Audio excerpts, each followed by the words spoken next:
Payg'ambarimiz sollallohu alayhi vasallam Ka'bani oldiga kelsa, Ka'bani ustiga yopilgan latasi bor.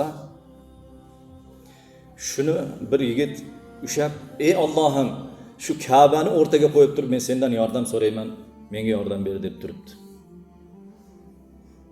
Payg'ambarimiz kelib haligi yigitga aytdi: "Sen Ka'bani o'rtaga qo'yib yordam so'rama, sen o'zingni qo'yib yordam so'ra" dedi. Chunki Alloh taolo insonni sharafini Ka'badan ulug' qilgan dedi.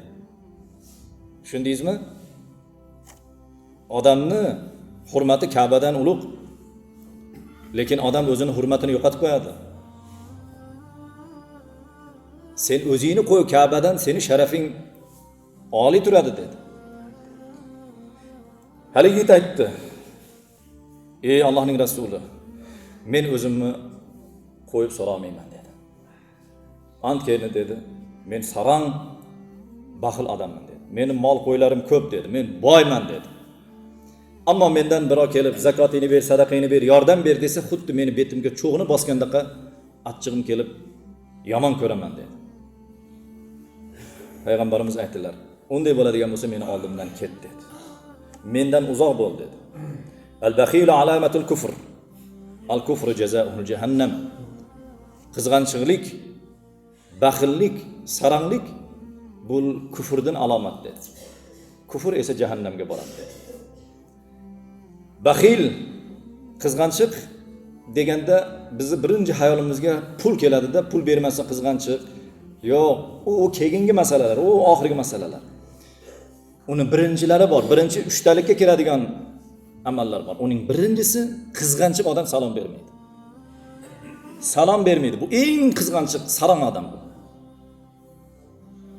Ikkinchisi kechirim so'rasa kechirmaydi.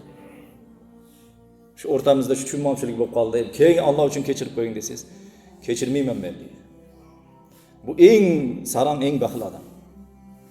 Uchinchisi yaxshiliklarni bo'yniga olmaydi.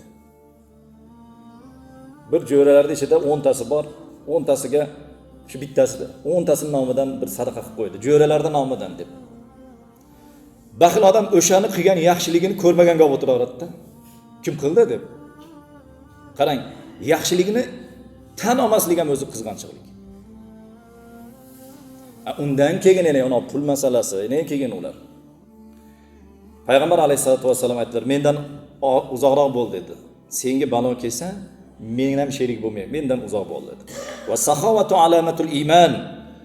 Qo'li ochiqlik, odamlarni so'ratmasdan turib yaxshilik qilishlik bu iymonning belgisi. Val iymanu jannah. U iymonli odamning boradigan manzil bu jannat.